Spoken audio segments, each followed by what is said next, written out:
pledge allegiance to the flag of the United States of America and to the republic for which it stands, one nation, under God, indivisible, with liberty and justice for all. All right, approval of agenda. Are there any changes to the agenda? Well, Mr. Mayor, we would like to note that claims have been updated. Oh, okay. We did add a late agenda item of HG, which should be included in your packet if you re-download it today, which is the approval of a defibrillator for the fire and ambulance service. And I would also like to give an update on our liquor operations at the very end of the meeting. So are you moving G to the end, or? No, I think what I'll do, liquor stuff can come under the administrator's update at the very end there. But so we're still going to do G is what I'm saying? Yes. Okay, got it. All right, are there any other changes? We'll entertain a motion to approve the agenda as amended. I'll make the motion. We have a motion. Is there a second? I'll second. We have a motion and a second. Any further discussion from the council? All those in favor signify by saying aye. Aye. Opposed? Motion carries. Item D, approval of minutes. The minutes of the August 21st council meeting were included with your packet. Are there any changes to those? If not, we'll entertain a motion. I'll make the motion. We have a motion. Is there a second? I'll second. We have a motion and a second. Any further discussion from the council? All those in favor signify by saying aye. Aye. Opposed? Motion carries. Citizens input. Is there anyone here who would like to speak about any item not on the agenda? I'm assuming that's you. Come on up. May I please? Yes, you may. Mr. Mayor, as members of the council, other city staff, and members of the community, thank you for allowing me just a couple of minutes to introduce myself. I am Sean Derringer. I'm running for Wright County Sheriff. I would be proud to be elected the 28th Sheriff in Wright County's history. So I think with that comes a great deal of authority and also responsibility. So first of all, I think I want to, I shared it with the fire department when I met them. I think that it's important for people to know what actually motivated me in the first place to get into public service. I'm going to take you all the way back to Easter Sunday, 1987. I was a freshman in high school, 15 years old. My father at the time was 41 years old, and he collapsed from a severe heart attack and stroke while we were at my grandparents' place for Easter Sunday. He virtually died on the living room floor in front of me, and it was the first two deputies and the first responders that came, did CPR on my father, that saved his life. Now at the age of 72, 31 years later, I still have a relationship with my father. I can still call him on the phone and talk to him. So as I discerned what I wanted to do with the rest of my life, as I made my way through high school, I couldn't have come up with a more noble way to spend my life, serving my community, helping people in need, and making an impact like that for people. So my true motivation for coming into this field was simply to serve my community. So I graduated from the University of North Dakota with a 4-year degree in criminal justice. I have a minor in psychology. I started my career with the Buffalo Police Department in 1996 and came to the Sheriff's Office in 1997. Between 97 and 2004, when I was first promoted to patrol sergeant, I served as a patrol deputy, narcotics investigator, detective in the Criminal Investigation Division, firearms instructor, less lethal instructor, taser instructor. I was also a member of the ERT team and voted a team leader by my peers a couple of years later. In 2004, I was promoted to sergeant, assigned to the patrol division. I spent the next 7 years as the overnight watch commander. In 2011, I was promoted again to the criminal investigation division lieutenant. So I had the school resource officers, narcotics agents, detectives, major crimes unit, and the computer forensic lab. Briefly, in 2016, I was laterally moved to the administrative lieutenant, and late in 2016, I was again promoted to captain, and that's my current position. I oversee the patrol division for the Wright County Sheriff's Office. Since 2011, being promoted to lieutenant, I have oversaw the day-to-day operations of 12 of our 13 divisions within the Sheriff's Office. The only one I have not overseen is the jail division, which we have a jail administrator and his own command staff, all in the civilian side of our office. So I think that I bring a broad base of knowledge to start with. Also in 2014, I attended the Leadership Institute sponsored by the FBI Law Enforcement Executive Development Association, and in 2015 I had the unbelievable opportunity to attend the FBI National Academy out in Quantico, Virginia. For those of you that don't know, it's like a semester of college accredited through the University of Virginia. It was an unbelievable moment for my professional career, certainly. It was 10 weeks long. It was a long summer to be away from my family in 2015. That was the summer that my son was between his junior and senior year of high school, and so my wife had to do some independent work doing college visits and things like that with him. So obviously I bring a broad base of knowledge and certainly some ideas for some change and some things that I think that we can do really well. Why I thought that it was important to come and introduce myself to you, I know that you have a police department here in Howard Lake. Chief Thompson has been a wonderful addition to your office, and have a great relationship with him. So I just wanted to make sure and assure you that if elected sheriff, that I will be an advocate for your city, a wonderful partner. I saw on the agenda you got something coming up with the Zerker project. It's an unbelievable and very robust records management system. And so what I can also offer is you guys are making your difficult decisions on how best to spend your public safety dollars. I will be an advocate for your city, and any information that I can possibly obtain for you to help you make those decisions. I want you to be sure to know that I will be there and an active participant at the table with you. I've also been married for 25 years. My wife and I celebrated, or not really celebrated, we had our 25th wedding anniversary in June. I told her sometime at the end of November into December, we're really going to celebrate that. So we have 2 wonderful children. My son Devin is 20. He's a junior at Minnesota State Moorhead. He's a 3-sport athlete in college. My daughter Bree is 17, a senior in high school, and I do believe that we're hosting the Lakers tomorrow night, and that's always a tough thing to have them girls come into our gym. So thank you so much for allowing me the opportunity to introduce myself. I do appreciate it. Does anyone have any questions that I could take? Awesome. Thank you so much for the opportunity. I'll leave some brochures at the back if someone wants to grab one on their way out. Appreciate it. Thanks. Thank Good you. luck. Mhm.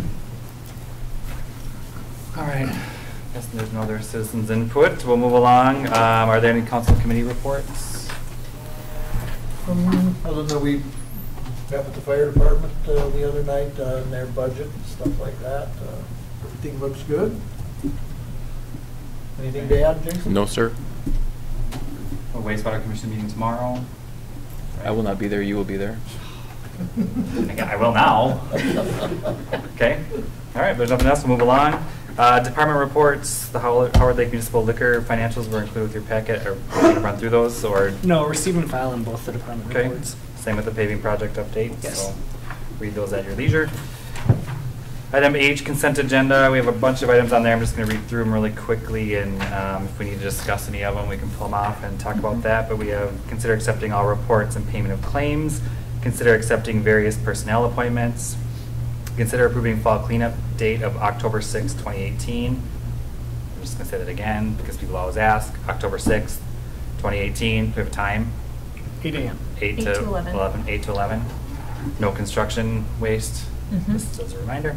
Consider approving the, good thing you said this because I didn't know how to say it, Zerker, is that how you say that? Yep. Data sharing JPA.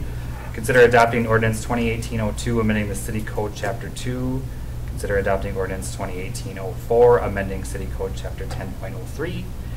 And consider approving defibrillator purchase for Howard Lake Fire and Ambulance. Do we need to discuss any of those? Okay. If not, we'll look for a motion to approve the consent agenda. I'll make the motion. We have a motion. Is there a second? I'll second. We have a motion and a second. Any further discussion from the council? All those in favor signify by saying aye. Aye. Opposed? Motion carries. We have no presentations or public hearings, so we can move along. New business. Item A, consider approving preliminary general fund budget for 2019. Yes, Mr. Mayor and Council, tonight we have various approvals related to your 2019 budget and levy. We hope to have your general fund budget, your preliminary budget approved tonight, as well as setting the preliminary property tax levy for 2019. The final piece with that, of course, is our debt service levy also for 2019. We'll go into greater detail in a second here, but we are required to have these preliminary budgets and levies sent to the county by the end of the month. At such time, we can use the remainder of the year to work on the final budget numbers. We can lower our levy, we are not able to raise it. So beginning with the budget overview for 2019. This information is largely repeated to council and has not changed, but it is new information to the greater community, so I'll go through fairly detailed. But again, if you have any questions as we go through, please pop in as you see fit. Beginning with personnel adjustments, no new positions are slated to be created or lost to attrition. We are including a 2% cost of living adjustment. This also largely incorporates the compensation and classification study that we adopted last month. So what that would be is setting a new grade and step for our full-time staff, and overall each employee would see about a 4% bump between the compensation study and the cost of living adjustment, which is consistent with the last several years. There is one actual classification adjustment which applies to the police chief, which has an additional $6,500 pay increase for the chief to place him at the new minimum salary for that position, as discussed. So I have a question. So we approved the study. So approving how you have it in the budget is how we're approving each one of those individual pay adjustments? We're not going to see those come back? No, so you actually approved that as a package deal with several actions last month. You adopted the grade and step scale, and you also basically placed your staff on that grade and step scale. The budget that you have in front of you incorporates that, but it's not technically a separate approval. So then why are we doing a 2% COLA? Because I thought the whole point of the grade and step was that we would move the whole scale 2%. Yeah, I was going to clarify that. So it's not actually a separate 2% COLA. Okay, good. By adjusting people onto the new grade and step scale, they'll see the net effect of about a 2% bump. Got it. So Okay. we won't be doing anything in addition to just placing them on that step scale. Okay. Yeah. Okay. Good catch, Aurora. Thank you. Yep. The one personnel adjustment that we do make, as discussed, we make the accountant treasurer into about a 3/4 position. We show a health insurance estimate of 3% increase. We just got those numbers in yesterday, and it's actually slightly lower than that. That's amazing. Yeah. I mean, that's Switching basically to nothing. the public employees insurance pool has been tremendous. Not only was it a huge savings up front, but it has been far more predictable and agreeable the last 2 or 3 years that we've been with them. You guys must have a really healthy pool. It's just a giant pool. I mean, it's basically every state and local employee, so it's massive. Things that are not included in this budget and the stuff that we are still looking at between now and December, we do not have salary adjustments for any part-time staff, including liquor and police. That's more of just a heads up. That's something that we will need to review before final adoption. Hold on a second. But are we putting them back to the scale again? Are we going to fit them into there, right? That was kind of the plan. We're hopeful. We're currently waiting on information from our consultant on how to do that. We can't just arbitrarily put them on that scale. We need better information from them as to where and how they fit on the scale based on their classification. Even for the part-time police officers? Yeah, so what we've done previously, we actually, as a police commission, assigned them to grade 5, step 1 under our old system, which is the minimum salary of a patrol officer. Oh, okay. If we were to do something similar to this now, it would be a relatively hefty increase hourly. So we want to make sure that we would be doing it correctly before we just automatically do that. Okay. Good enough. The next category in terms of debt service for our existing debt is largely static from 18 to 19, but we are including in the preliminary levy and budget an increase of about $45,000 to accommodate about half of what we anticipate in new debt service related to the historic City Hall project. Next, in terms of public works adjustments, minor line item adjustments that go into the budget overall. One more notable increase, there's about a $4,000 increase related to maintenance at Yeager Field in the former middle school. As we've discussed at budget workshops, that's something that we will consider in terms of a private RFP for mowing versus our own staff, but for now we're still including that $4,000 plug figure. Assuming we take ownership sometime in Right. 2019. Title review is almost done. We just got early indicator of that, so it's actually moving forward finally. Fire department, Katie, do you want to address any specific things with it? You've done a nice job with your budget. It just shows a nominal increase of a few $1,000s, some line item adjustments, but nothing of note. It actually comes out less per unit this year than previously. Yeah. Per unit being like per household, or what's the unit? Per addressable unit in our service area, we're actually dropping 40 cents a unit, I believe, this year, with a 3% increase. Yeah. And that's the combination of contracts that we have with townships. It also reflects about 30 new homes in Howard Lake, and what we do is take the total budget and divide it by billable addressed units. So their budget's kind of their own little island in that regard, but it's still obviously part of your general fund budget. Yeah. Police department is a static budget as well. There's some additional allocations in their proposed CIP for a squad car purchase, but that's a separate entity. Victor Township, as we've discussed, we have a plug figure of $1,500 to go towards street maintenance within that annexation area. Okay. Council wages included in the consent approvals adjust your special meeting stipend from, I think it's $30 up to 4 hours and $50 for over 4 hours to a flat fee of $75. It does not change your actual annual salary for mayor or council. We're including both revenue and expenditures related to a rental property ordinance. Again, if this does not go forward, it does not necessarily impact your levy because we're accounting for licensure fees to cover those fees. Any questions on expenditures before we move to revenue? No, thank you. Revenue adjustments, local government aid, as we've discussed, is within $800 of 18 versus 19. Looking ahead at projections for the next 2 years of the next biennium, it's pretty static as well. School resource officer, we have accounted for an updated contract with Howard Lake Waverly Schools to go from $15,000 to $20,000. We also account for police training reimbursement from the state of $4,000. And the next item in terms of intergovernmental revenue, we're showing a $10,000 plug figure for MnDOT. We get a certain reimbursement for snow events on Highway 12, and we're exploring options with Wright County for County Roads 6 and 7 as well. Are we currently getting that reimbursed from? From MnDOT, yes. From Wright County, Oh, from no. MnDOT, yes. Okay. Yeah. That's what Yeah, I actually got a draft agreement from Wright County, and it matches up with what we're seeing here. So, Okay. yeah. Obviously, it's dependent on snow events, so it's a little tricky, but it's And nothing there's of gonna surprise. be some snow, Yeah. right? Right.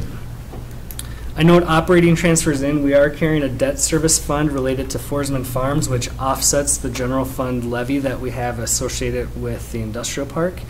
For fiscal year 2019, that's $36,118. We're showing a plug figure for TIF and interfund loans. Again, a big part of that is Forsman Farms, as well as the smaller TIF districts, showing an estimated $21,000 of revenue from those TIF districts. Rental ordinance I've already discussed. Again, that would be largely a pass-through to an inspection service to inspect properties, but there would be a registration fee associated with obtaining a rental license itself. In the actual capital improvement program, as we've noted, we've gone through quite a few studies in the last year, a compensation and classification study, which is incorporated into the full budget. Facility studies, we're trying to slowly increase our capital fund to accommodate for anticipated repairs and maintenance that is identified in the study.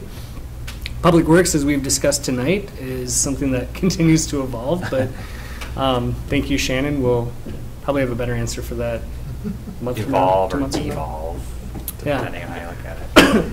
But I think the important thing to note with that is for CIP from the general fund, we are proposing a $375,000 figure for 2019.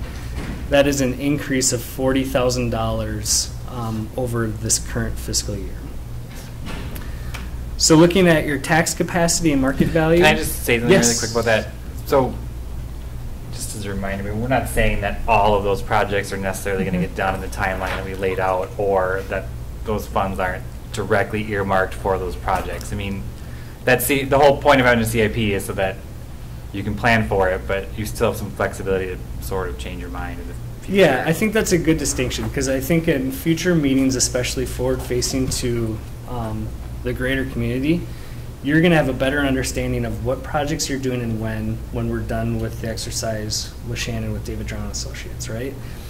Other than that, we have probably a dozen different funds that address equipment, vehicle purchases, park improvements, computers, uniforms, different things like that. And ultimately, this fund that we transfer from the general fund to what we call the CIP, or the Capital Improvement Fund, is like a savings account. You still have a discretion as to what gets funded and when. You're not approving any particular budget or any particular project with your budget. You're just simply saying this is the priorities that you have in big picture scope and at what level. Excuse me, so across about those dozen or so categories, you allocate $375,000 for those purposes. And again, instead of going project by project, which we'll do later, I think it's probably just best to keep it at that level. Yeah, for I tonight. agree. But good question, thank you. Any other questions on revenue before we move on to kind of market capacity or anything? No, thank you. So what we're showing here is basically between addict growth and valuation increases, we are showing a tax capacity growth of just under 5%. Mind you, already for pay 2020, we've surpassed 3%, so we're seeing good growth. And what that really accommodates, if you were to increase your levy more than that estimated 4.8% and values are the same, that's when you start to feel property tax impacts, okay? So what we're looking at here for your proposed preliminary levy, I'll give a little bit more background again on this year, sorry. 2018, your existing levy is $830,000. And when we adjust the levy, it obviously comes in percentile increments. So 1% is $8,300. The growth that we're seeing basically summarizes that we could increase your levy by about 4 to 5% without actually hitting a property tax increase per se. Now that's estimates. Each individual property is different. And that also assumes static values from year to year. During our recent budget workshops, we've discovered that values are anticipated to be largely the same across the values and certainly across the city.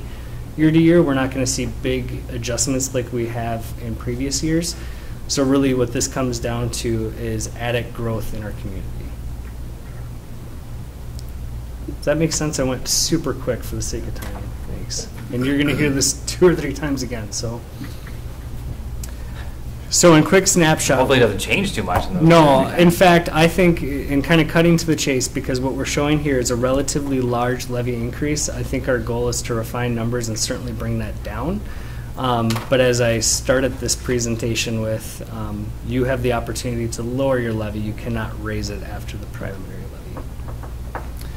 So putting all these considerations into snapshot is the spreadsheet that you have in front of you.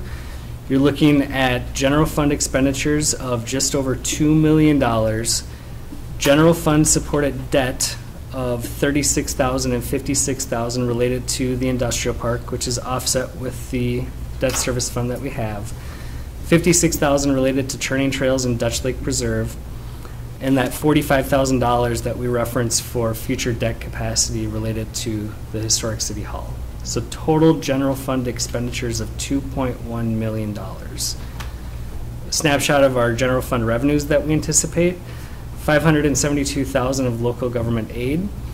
Other revenues is basically everything that's not property taxes, so building permits, fees and charges, fines, citations, that sort of thing.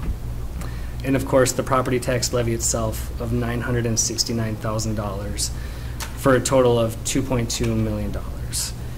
This projects a 9.5% levy increase itself, if you are agreeable to that, which again, based on our estimates, we can show some different calculations here, but that would be approximately a 2% property tax increase, 2 to 4% property tax increase for the average homeowner.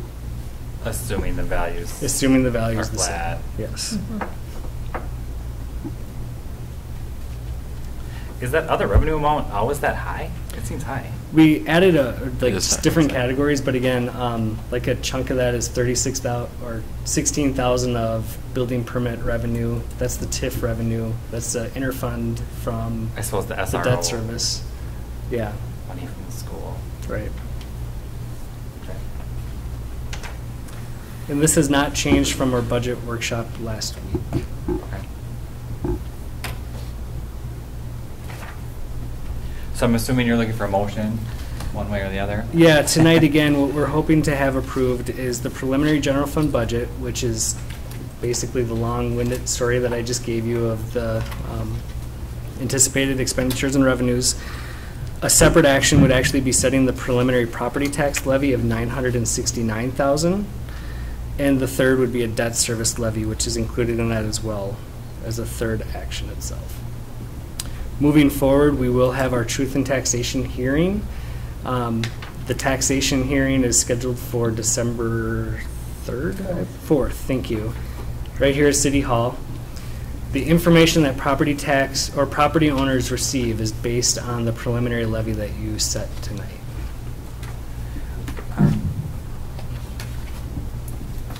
What was the debt service levy amount? Where is it in here? It's about $92,000. If you go to new business letter C, that would be the resolution that actually shows it. It's $92,782. Oh, okay. Thanks. And I think it's important to note of the 9% levy increase that you're seeing tonight, actual operational expenses year over year are about 3%. That other 6% is really debt capacity related to Historic City Hall, as well as adding to your capital improvement fund so that you're able to fund these projects that we've been discussing. Okay.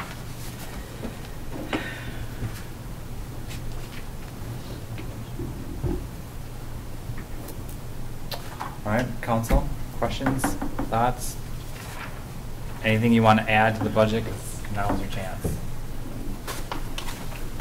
Been over it enough. Yeah. Good job Gotta get done. on your budget presentation. And what were you going to say, Jason? Sorry. Nothing. It's got to get done. Historic City Hall. So are you adding more in for that? Or? Okay. All right, well, let's take the first item then. We'll entertain a motion to approve the preliminary 2019 general fund budget. I'll make the motion. We have a motion. Is there a second? I'll second the motion. We have a motion and a second. Any further discussion from the council? All those in favor signify by saying aye. Aye. Aye. Opposed? Motion carries. Item B, consider resolutions, what was that resolution number? Sorry, 18-19, setting the preliminary property tax levy for 2019. I'll make the motion. We have a motion. Is there a second? I'll second. We have a motion and a second. Any further discussion from the council? All those in favor signify by saying aye. Aye. Aye. Opposed? Motion carries. And the third item, approve resolution 18-20, setting the preliminary debt service levy for 2019. I'll make a motion. Okay. We have a motion I'll second. and a second. Any further discussion from the council? All those in favor signify by saying aye. Aye. Aye. Opposed? Motion carries. All right. Good job budgeting, guys. We have a lot of work to do yet, so you'll see it again. We will refine numbers, and we'll spend a lot of time on our actual capital improvement planning. I mean, we did really the first big step with that tonight. All right. Item D, consider resolution approving historic city hall projects. Yes, The thank you. gift that keeps on giving. All right. I think we have good news. Okay, good, good, All right. good. Like good news. So on September 11th at 2 p.m., we received, or actually did our bid opening for the project. It included a base bid, which as we know is securing the envelope of the building, tuck pointing, roof work, painting, and of course constructing an elevator to the second floor, as well as restoring use of the second floor itself. There was 3 bid outs. The first included the removal of walls on the first floor to allow for an expansion of the liquor store.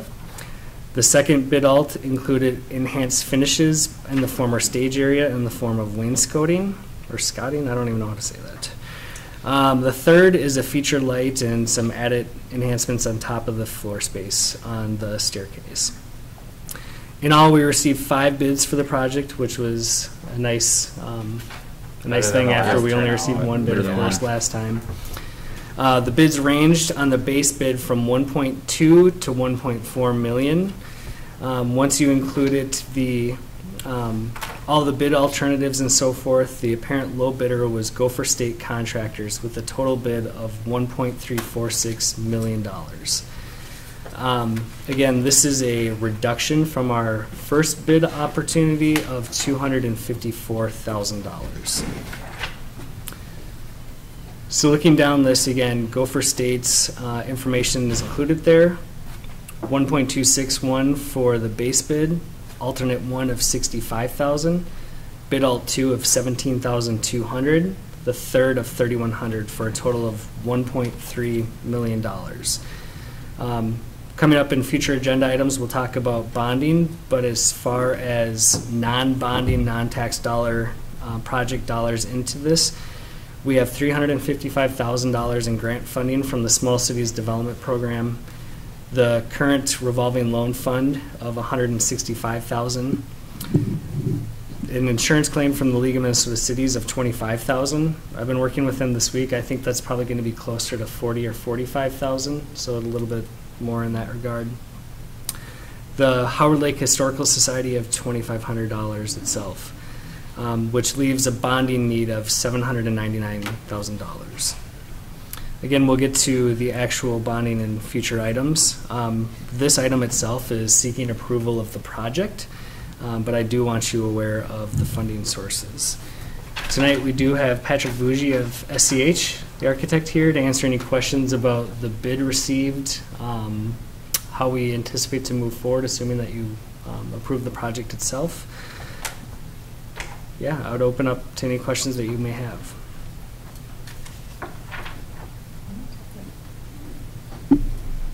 So just looking at the different bids, I mean, if we remove all the alternatives, Gopher State is still the lowest bidder, right? I was just kind of trying to figure out if... I could not find a combination that Gopher State was not okay. the low bid. When awarding bids, mind you, the staff recommendation is to approve the full project, including all the bid alts. That was my next question. When you consider bid alts, you need to consider low bid based on each bid alt that you have. So if you approve only one of the bid alts, then you need to compare against the other contractors for all of their base bid plus the first alt. And if you have the second one, then you need to add all second when comparing the two. Okay. Yeah, Gopher State is pretty clearly the low bid almost Yeah. throughout that entire thing. After awarding, what do you anticipate for a timeline? So we have a preliminary pre-con meeting set up for next week, assuming that council approves this. They have a project duration estimation of 240 days, which is about 10 months or so. They would mobilize probably in October and actually begin construction in November. Patrick, do you have any experience with Gopher State, or did you review the bids at all for this time around?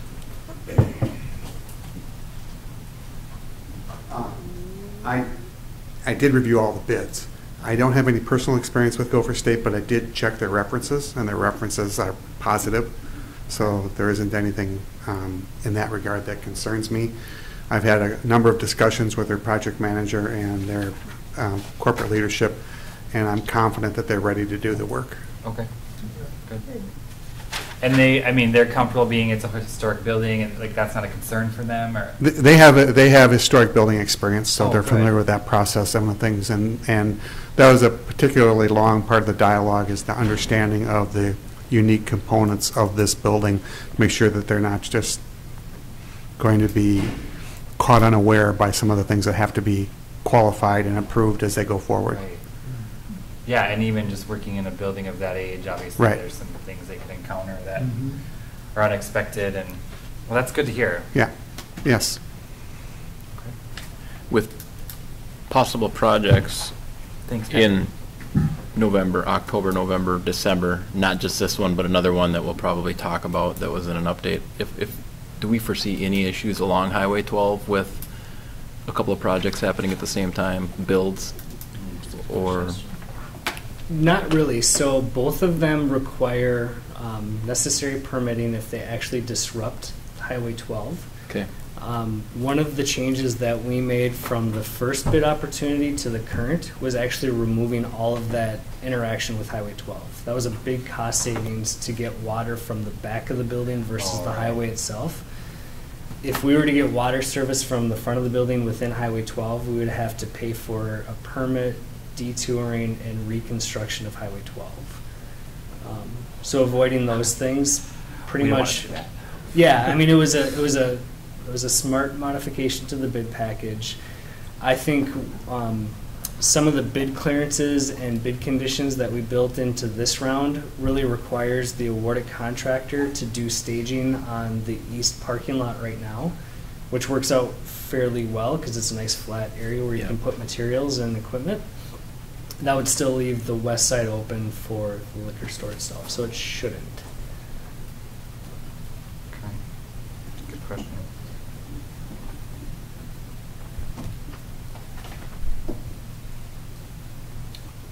So then aside from these three alternatives that you've kind of summarized here, the original plan, like layout of the space and, that's all the same, right? Correct. The core of the design that you originally approved has not changed with our value engineering. Okay. I think the That's a lot only now. aesthetic difference that you would notice is brick veneer that goes a full length of the elevator versus like a limestone or a different material below the foundation itself. Personally, I think having a consistent brick elevator would probably look better than having competing materials, and it ended up saving you money. Other than that, the changes that you made to the plan itself were not cosmetic related.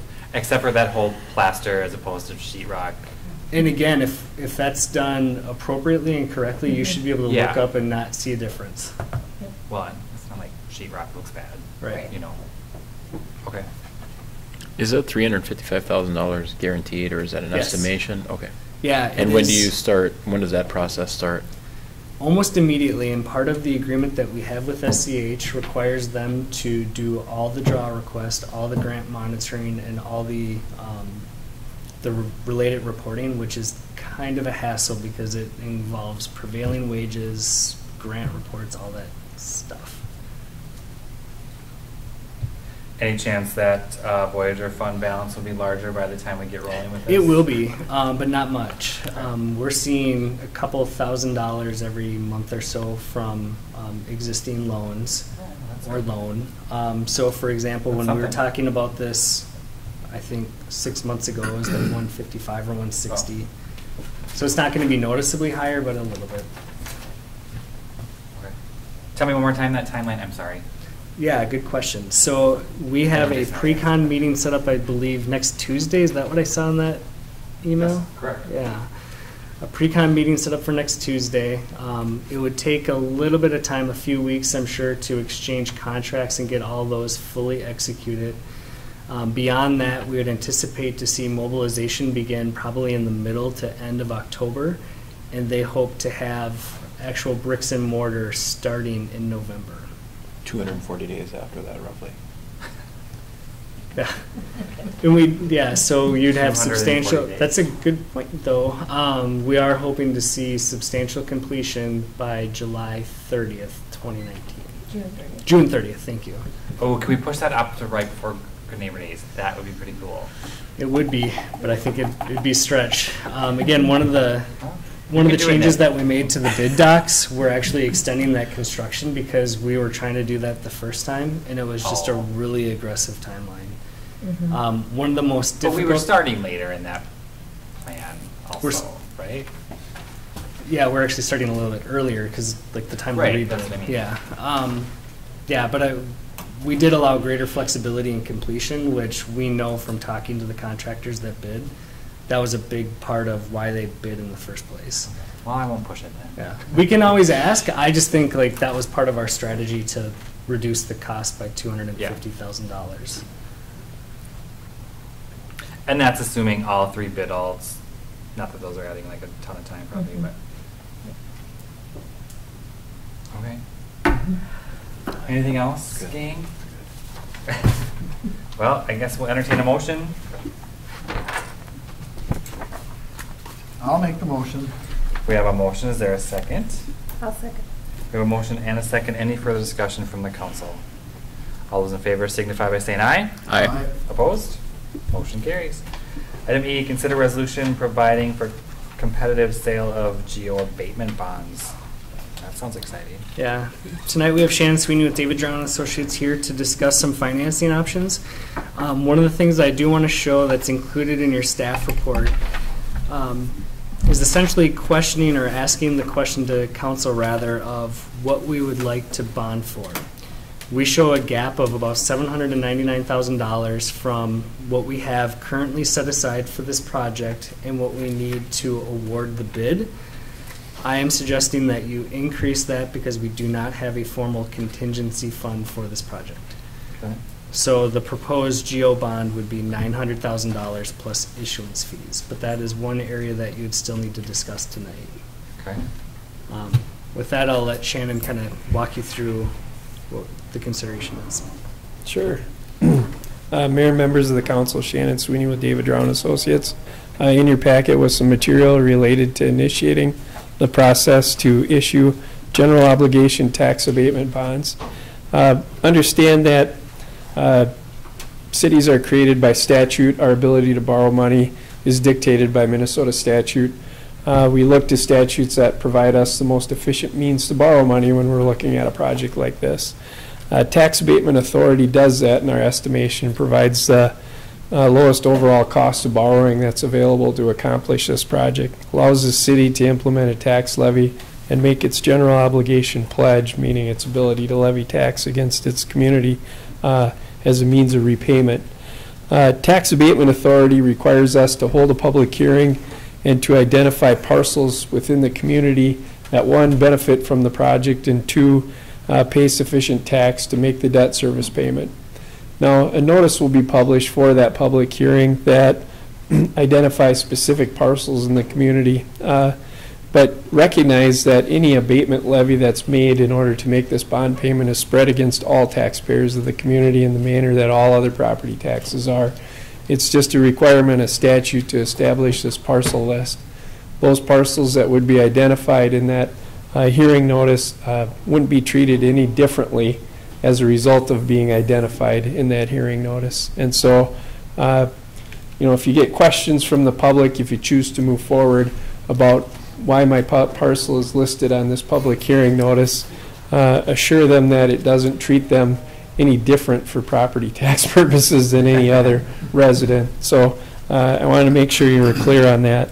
But ultimately, the Abatement Authority allows us to pledge a tax levy, make a tax levy in order to repay the bonds that you're considering. We've sized it based on our discussion with staff to provide $900,000 in construction-related costs. Finance costs most significantly include capitalized interest. Capitalized interest is borrowing the initial interest payments because there's a period of time between when we borrow the money and when we're able to collect our first tax levy, which would be the 19 levy for collection in 20 in this instance, for the purposes of making a debt service payment. And so we've borrowed, or we're projecting to borrow $39,000 in capitalized interest to make those interim interest payments until we're collecting a levy. Just so you understand that. Remaining costs are traditional costs for underwriting. That's folks that buy and resell your bonds. Finance and legal, that's our work, and a bond counsel that provides a legal opinion. And we are recommending obtaining a credit rating. The credit rating we would obtain would be from Standard & Poor's. It'd be pretty in-depth analysis of the city's ability to repay. It would establish a credit rating for the bond issue, that would encourage and attract folks to purchase your bonds. We expect a good outcome, a reasonable credit rating that would result in a lower interest rate that would be significantly lower than that paid if we didn't pursue the credit rating. The credit rating does cost $9,500, but it should result in an interest rate that's at least 0.5% lower than if we didn't purchase a credit rating. And over this term and this amount of money, that 0.5% far exceeds the $9,500 fee. So we get no pleasure or compensation for encouraging a credit rating. It actually adds to the process and significant hassle factor, but it does result in a lower overall cost of borrowing, so we do recommend it. We've attached a projected debt service schedule based on current interest rates in the market. I would tell you that the market is currently trending upward this week. We've projected a 3.5% interest rate on the 20-year term. If things continue, it could be a little bit higher than that because the movement's been in the wrong direction as of late. But we want to give you a snapshot of where we're at today. Estimated debt service payments on the $980,000 bond issue are about $70,000 per year. And that would be for the life of that issue. Again, first principal and interest payment would be February 1st of 2021. That would be a levy made in 19 for collection in 20. That would make that payment. Tentative timetable, if you choose to move forward and start the sale process tonight, we would receive bids for the competitive purchase of your bonds on October 16th and look to close on or about November 1st. That would be when funds would be available to pay project costs. So then the rating process would happen right away? Yes. We would draft an offering document called an official statement the next week, provide it to the rating agency. I would expect a call within 2.5 weeks. We'd have a rating call and have a rating within a week of the sale date.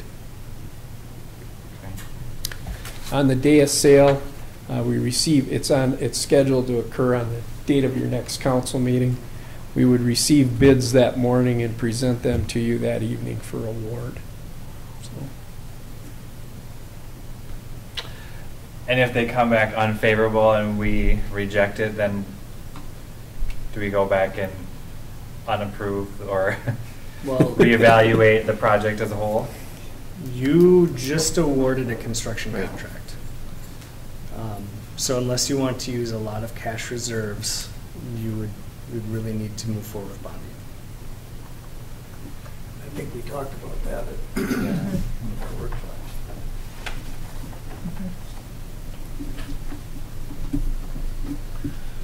Okay. Questions, thoughts? No. 2 action items in your packet. One is a resolution initiating the sale process. The other is calling the public hearing on the abatement. That hearing would be held the same evening as the award of sale, prior to the award of sale. And can you explain to me why it's a general obligation tax abatement bond and how that differs from the revenue bond? Just about everything we do is a general obligation bond, meaning we pledge our ability to levy tax against all of our tax-paying residents and businesses in the community. The tax abatement portion is the statute that we're pointing to that gives us the authority to borrow money for the project that we're borrowing it for.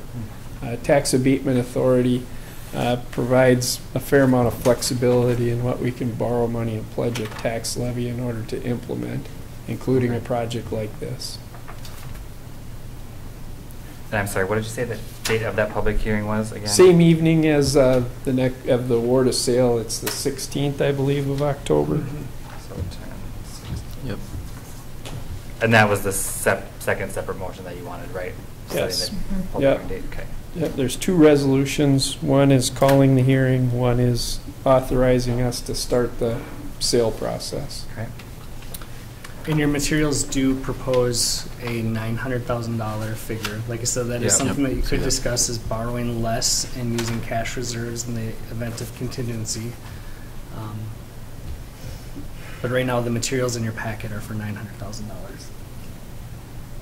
Well, but even borrowing less, I mean, we'd still be looking at whatever that was, 799, 99, yeah. 99, so. That's all right. You need to take it, Skip? We can wait? Okay. All right, we'll take the first item then, consider resolution providing for the competitive sale of the GO abatement bonds. I'll make a motion. We have a motion, is there a second? I'll second. We have a motion and a second. Any further discussion from the council? All those in favor signify by saying aye. Aye. Opposed? Motion carries. And then consider resolution calling for a public hearing on proposed tax abatement and issuance of bonds. That date was 10/16 of 2018. Jeez, not 2019, sorry, 2018. We'll entertain a motion. I'll make a motion. We have a motion. Is there a second? I'll second. We have a motion and a second. Any further discussion from the council? All those in favor signify by saying aye. Aye. Aye. Opposed? Motion carries. Thanks, Shannon. Thank you. Thank You you. made this long drive worth your while. We got a lot of mileage out of you tonight, so. That's not too bad. Never mind, I don't feel bad. This is one of the shorter drives. Thank you. Thank All you. right, item G, consider approval of facilitators scope and dates for council strategic planning sessions. That was a mouthful, sorry. Yep. It is. But first, hey, you just approved a really cool project. I know. I mean, you should be a little bit happier about that. I am. All right. Just moving through the stuff. Yep. All right, yes. So in your packet, we have materials to approve a facilitator scope and dates for council goal setting. What we're asking council to approve is Phil Kern, who is the city administrator of Delano, but he serves as an independent facilitator outside of that capacity and assists with city councils to do goal setting. We've done quite a bit of shopping around, and I think Phil not only knows our community, and he actually knows some of us personally. He's actually very good at this, and he comes at a cost that is a fraction of some of the other folks that we've also met with and discussed as well. So the scope of the service is basically what we'd be looking for council to do is to meet twice with Kern. The first is primarily just a brainstorming session where you throw a lot of ideas out and see what your colleagues next to you think and believe in reaction. The second would actually to bring back some sort of sensible plan that establishes a mission statement, a vision statement, some of the stuff that we've been talking about for a while, but also creates the bigger goals and strategies of the city council moving forward for the next year or two. This would not be the creation of an actual work plan. That would be something that Aurora and I would do based on this goal setting document that we have, and it would be a lot more detailed. But this would at least give some bigger organization to what you value as a council and what you want to be working on in the next couple of years. The next is the actual dates itself. We're proposing November 19th and the 26th for these two dates. These are weekdays, but if you wanted to look at weekends, we could as well. That was just something that we've discussed before. Some of you made the comment that weekdays are actually easier than weekends, but again, there's flexibility in that. Yeah, and again, the actual financial impact would be $1,500 for the engagement process.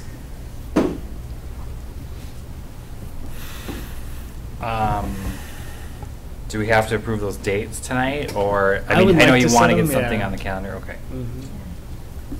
What are the times? Again, flexible. They're weekdays, at least on those, so. Is that some 2 Mondays, right? Yep, 2 Mondays. And we anticipate the sessions to be about 3 hours each. So if that's something that, you could start mid-afternoon, morning, whatever. I mean, again, you have the flexibility to set the times yourself. I don't have, I'm okay with it, I can make it work, it's far enough out, If it's next works. week, I would say no, but. What? Works for me. But I'm okay with a weekend too. I don't know. I could do a mid-afternoon Okay. Okay. For both of them. for both of them. Yeah, whatever. Pencil that in. I'll try to work it in. Clear your calendar, would ya? Okay. So I'm thinking like right after lunch then, Sure. so 1 o'clock? Yep. Could you send out event invites on both of those to Yes. the city emails? Mhm. Yes. remind me, I need to ask you something about that after this Yes. meeting, please. Yep. Okay, I'm sorry. We need a motion on it. So we do need a motion, but anything else to discuss? Anyone have any issue with Phil? If you don't know him, he's a pretty decent guy, so. I'm looking forward to it. He'll do a good job, but, no? All right, then let's entertain a motion. I'll make the motion. We have a motion, is there a second? I'll second. We have a motion and a second. Any further discussion from the council? All those in favor signify by saying aye. Aye. Opposed? Motion carries. Your liquor update was underneath the administrator's report, right? Okay. So, any old business? No. Then item L, administrator's report. All right. Nicholas. You asked about Myra and I liquor did, stuff. and then she showed up. Look at It's this. like, I manifested this, Myra. Yeah. So tonight we want to give you a little update about some of the behind the scenes things that we've been working on as a group over at the liquor store. Pretty excited about it because we've essentially, over the last 2 months, ripped apart every single operational piece of the liquor store, and now we're looking to figure out how to best put them back together. I think already, if you haven't been in the store in the last week or so, there's been some small changes that you'll notice the layout of the store, and I think moving forward, you're going to see a lot more. So I want you to know about them and kind of get your buy-in and support early, and when things come back again, you're not entirely surprised, or when you walk in, you're not entirely surprised by that. I think for... Price is good, though. Well, and I struggled with that because, we have a nice liquor commission. I wanted you guys to be aware, but some of this stuff is still evolving and coming together, but I still want the council to know what's going on in full, and there's just a lot going on now that we just approved that project. So now's a good time, I think, just to give a bigger overview of where we're at and where we hope to go. But for the general public, check in often, see what's happening. Absolutely, absolutely. So I think kind of stepping back, there's two big things that are kind of driving why we're doing this now. The first is somewhat of a bitter pill to swallow. I think we've accepted the fact that we probably have not kept up with evolving changes in the liquor business. We have not really done a good job of being as responsive to changes in retail in full as we should have been, right? Things like Costco, Total Wine, all those things, way more competition than we had 5-10 years ago. It's largely been business as usual, I think, but to suggest that we're not doing anything is also incorrect. We made some tough decisions a couple years ago by closing a bar. That largely stopped the financial hemorrhaging, but it still didn't get us past that little bar that we needed to go by, pun intended, right? So now what we're talking about is doing something a little bit bigger, a little bit deeper. The second, just a few minutes ago, you guys approved a project that essentially doubles the retail floor space of this bar. It will go, liquor store. And it's the bid alt. Yeah, Right. correct. Yes. But you approved it. So that essentially goes from 900 square feet to 1,700 square feet. That's a big change to the store, and we want to plan accordingly. And just the reality of that situation, I think we've done a good job of putting together bid docs that seek to minimize disruptions to that store, but that's still going to be a lot of activity. That's still going to be a lot of disruptions from now and pretty much the next 10 months as folks are running in and out of that building. So we want to use this time to retool that business and get things right so that at the end of that, we have a really nice store that we're proud of, and that's an asset to our community. Okay? So basically, to see this through, I'm calling this the new cooperative management team of the liquor store.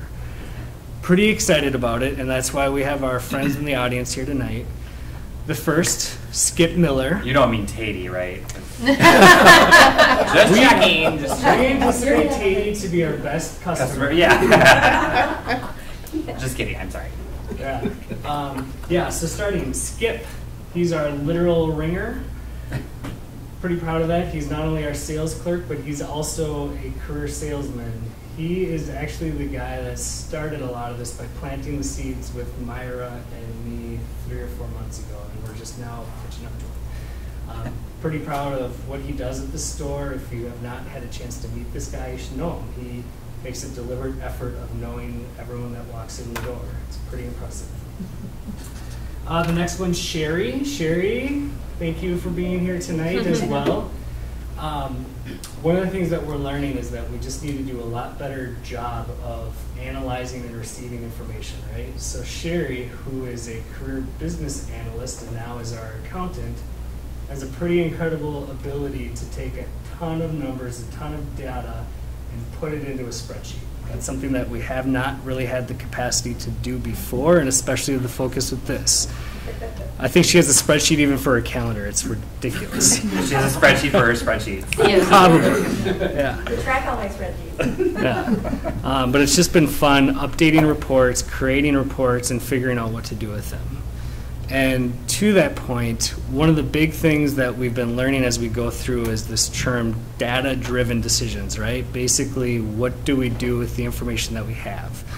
And Aurora is pretty spectacular at taking these spreadsheets that Sherry makes, finding trends, making discernible actions that we can take forward back to that store.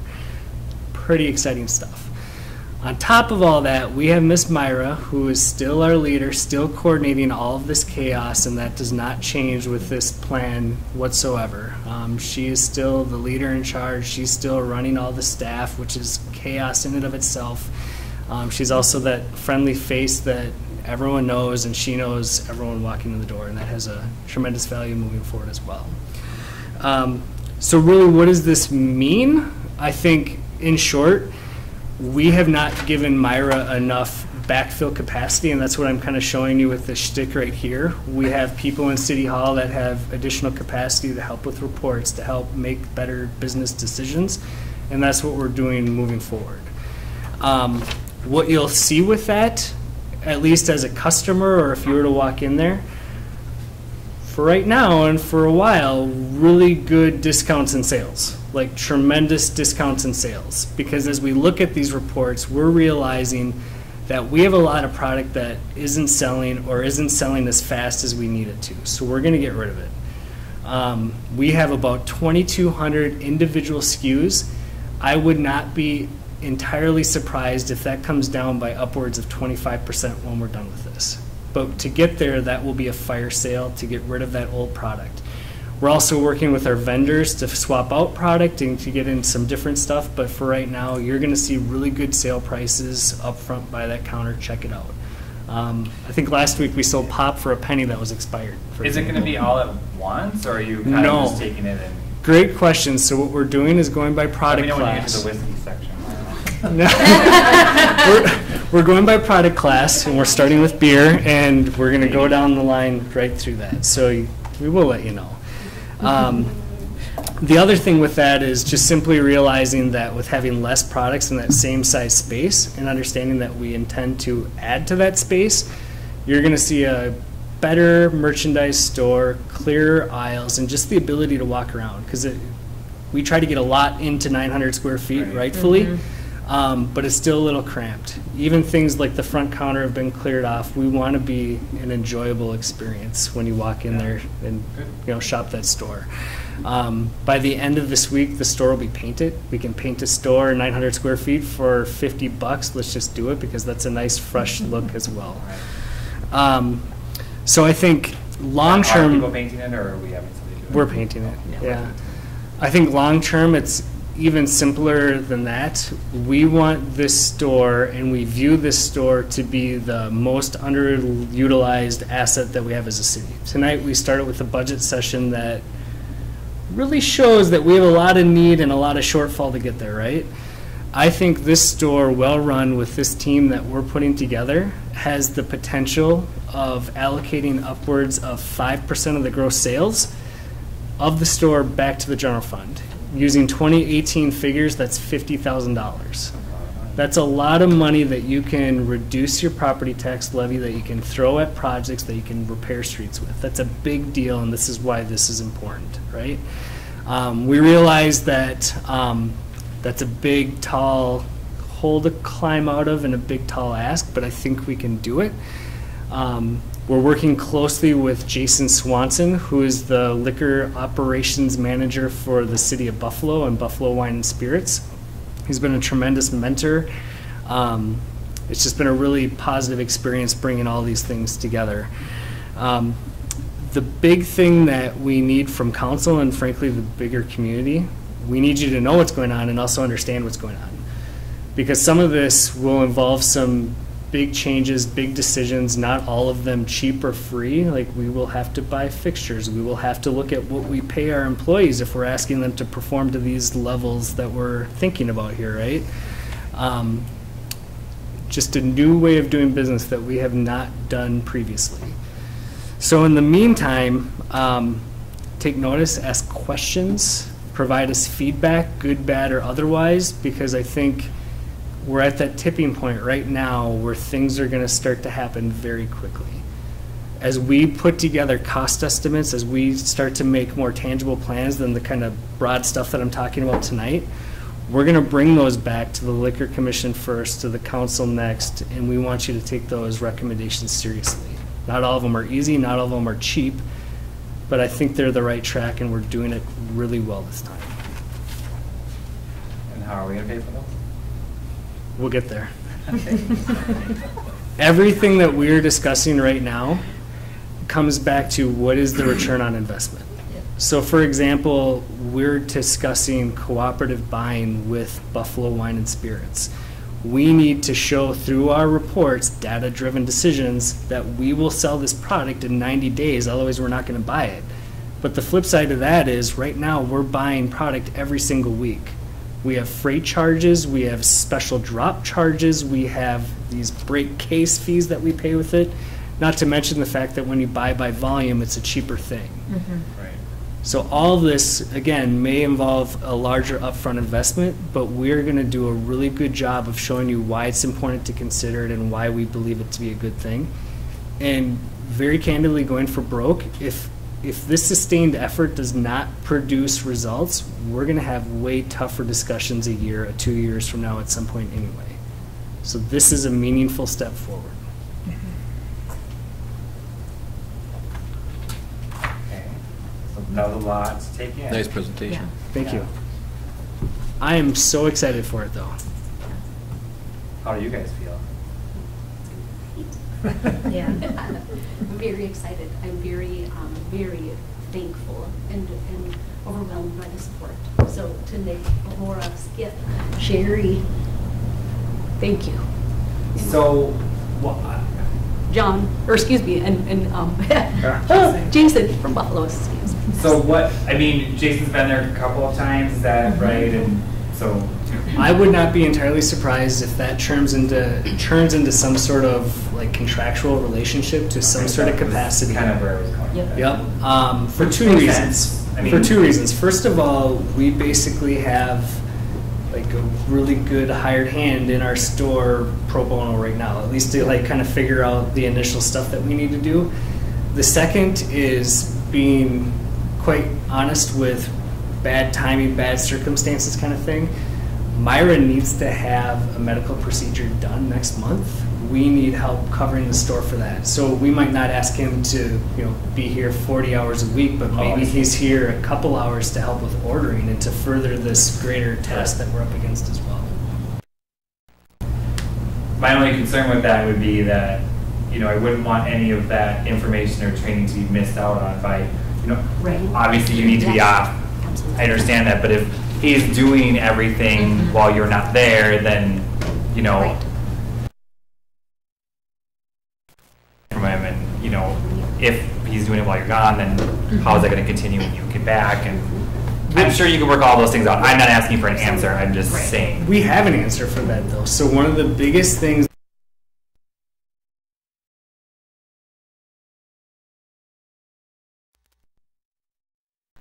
right? We need her to focus on the business itself to be successful.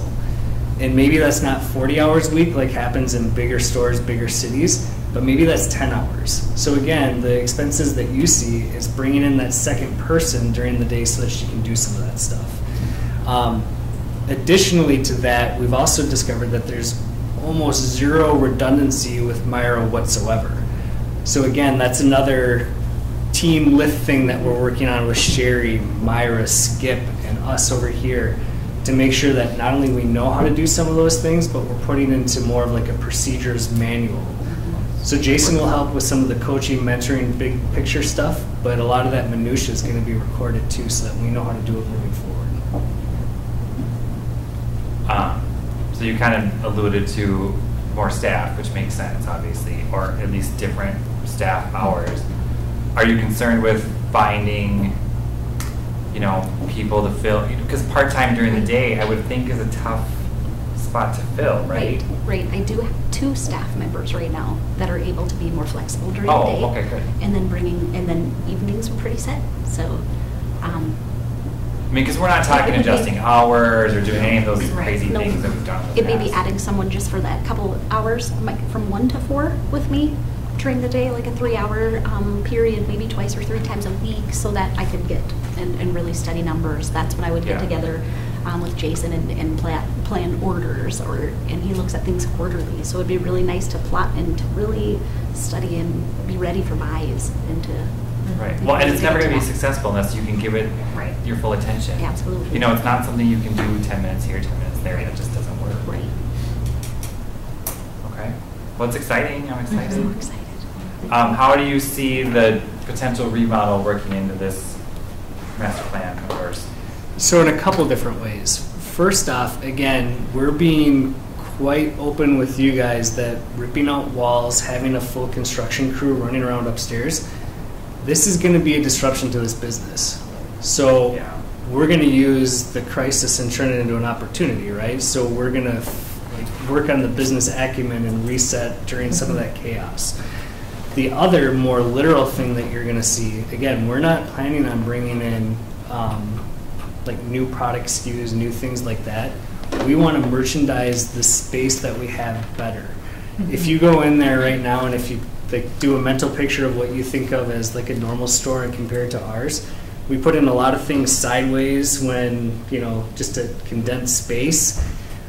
Simply putting those this way allows you to actually look at what you're buying, but that takes 16 more feet. So simply expanding out, providing for wider aisles, and being able to maneuver around that store and properly display liquor in the way that people want to see it and want to buy it will be how we use the additional space that we'll see with this project. Okay. I mean, it sounds like you've thought of everything. Not everything, but it's coming together really well. We're really excited. I'm not smart enough to understand it. These guys are. It's really cool, though. Well, that is exciting. I mean, it's definitely a huge step in the right direction. I mean, I think we all in this room know we have to do something, right? I mean, we wanted to be successful. We wanted to give back to the community, which has always been kind of, your mantra, Myra. And we know it's in there somewhere. We just have to figure it out. I mean, Well put. And I think it's better late also. than never, to ask for help of somebody, Right. an expert. There's nothing wrong with that. Right. It's important to note that we're not subsidizing this with general fund dollars. Right now, the operation itself is just barely profitable. The reason that we show a loss is depreciation. That's not actual dollars from our general fund going to the operation itself. We have not been doing that since we closed the bar itself. So I think the immediacy is a little bit different now than it was 3 years ago. But it still poses the question of why are we in this business if it's not profitable and it's not an asset for a community? And that's what we're seeking to solve right now. We should consider what happened to that depreciation with the remodel too. Mhm. I mean, that's kind of a long-term Yes. question, but that expense is going to change. It will a little bit. The depreciation is on fixed assets over $5,000, and we'll try really hard not to buy a lot of fancy fixtures, a lot of things that really increase that figure. For example, the expansion that you approved tonight does not address coolers intentionally because coolers are expensive. It really is just allowing the store to breathe. You need some breath.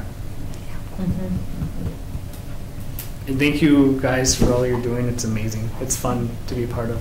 Thank you. Thank you, guys. What's your plan for communicating all of these little changes from week to week, Myra? I mean, do you Are you use your normal, social media? Obviously, word of mouth is kind of a big one around here. Right, but- yep. Pretty much just talked about like blasts on social media, on Facebook, and using that as my tool. We haven't talked much about any other kinds of forms of advertising or anything yet. Mhm. And those are always People such see it and they're like, whoa, are you kidding me? No. I'm buying 3, things are just flying off the shelf. So it's great. That's good. See, bye-bye stuff we're getting. Yeah. Yeah. Out with the old, in with the, Yeah. well, not that it's funny, I guess, but. Right. No Space new, is no good. new wine, no new nothing, no. Right, I mean, unless somebody asks for it and they're gonna buy like a case, then Right. by all means. Right. we'll Make that happen. right. Mhm. Well, good, it's exciting, I'm glad to hear it, I can't wait to see the changes. The changes in the store and the changes on this report in months to come. Do you need anything from us? Like, are you seeking some sort of approval or just? No, not yet. This is more of an introduction and warning, because you will see things that you'll have to consider and approve. And honestly, I see a relatively bumpy road for the next 3 to 6 months as we get these pieces worked out. And there needs to be a certain comfort level with leaping, but you also need to be the check valve to that as well. Okay. Consider yourself warned. Or informed, however you Yeah. look at it. All right. Anything else? You guys have anything else to add? No? All right, well, thanks for coming in. Thank you. Let us know if there's anything you need from us, I guess, other than just a yes or a no when Nick comes back with some big answer. All right. Thank you. Is that all you had for your administrator's report? That's enough. Okay. Then we will entertain a motion to adjourn. I'll make the motion. We have a motion. Is there a second? I'll second the motion. We have a motion and a second. Any further discussion from the council? All those in favor signify by saying aye. Aye. Opposed? Meeting adjourned.